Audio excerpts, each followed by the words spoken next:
আসসালামু আলাইকুম বন্ধুরা, সবাই কেমন আছেন? আশা করি সবাই অনেক ভালো আছেন। একটা গজল আছে না, এই সুন্দর ফুল সুন্দর ফল, মিঠা নদীর পানি, খোদা তোমার মেহেরবানি, খোদা তোমার মেহেরবানি।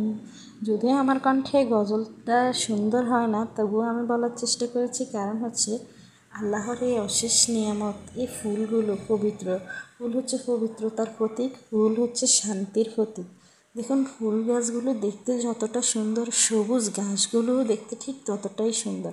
আপনার যখন মন খারাপ হবে, তখন এই প্রাকৃতিক পরিবেশটাতে একটু ঘুরবেন, দেখবেন আপনার মন অনেক ভালো হয়ে গেছে। আপনি যখন নিজেকে অসুস্থ মনে করবেন, তখন একবার এইসব বাগানে গিয়ে ঘুরে আসবেন, দেখবেন আপনার শরীরটা অর্ধেক সুস্থতা মনে হচ্ছে।